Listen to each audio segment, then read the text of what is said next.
Hello, everybody from PE 570. I'd like to take this time to say thank you to everyone for your critiques and your insights on the various topics we talked about throughout this course. They were very valuable to me. I'd like to thank you guys for assisting me in gaining information and knowledge on athletic administration because that'll probably be the next field I'll pursue. So again, thank you guys for that, and I do appreciate you.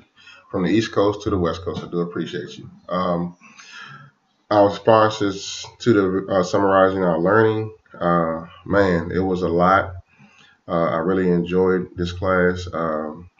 What I would take away from this class, and a couple of things, again, for the question that said that impact me was that on the scheduling consideration, and that can be a mess if you don't look at everything that you're doing or you're planning ahead accordingly to getting the schedules in on time and getting to your coaches, making sure they get the schedules in on time. So that could be a headache. Like for that topic that week, I did a article where we had a 7-day Adventist team was in the league and they played playoff games on the weekend and possibly the championship games on the weekend, but they were not able to play because um, they can recognize that Saturday as a day of participation in athletics. So, they had to forfeit the game. So, again, you can see things like that happening. So, you definitely want to plan your schedule ahead of time. So, I know if I get in that position, I'll make sure I get my coaches to plan ahead of time.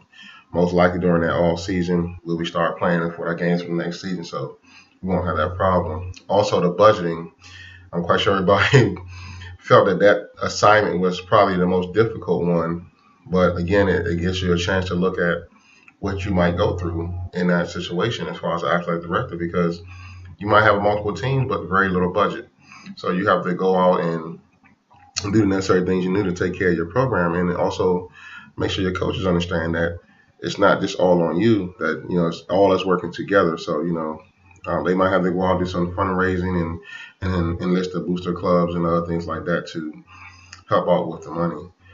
And then lastly, again, the liability and risk management. That's something that I really look at too because that's one of the bases that I want to make sure I cover when I become an athletic director because or administrator because the last thing you want to put anybody at risk out there and they're not doing what they're supposed to be doing and they're responsible. Then I'm responsible because I oversee all that. So I definitely want to make sure my coaches and my staff know all about the liability and risk management, taking care of facility and equipment and things of that nature. So we can limit the possibility of risk or potential harm to our student athletes. So um, I think, again, this course, it gave a lot of information that can help and assist with our endeavors in being an athletic administrator if you choose to be.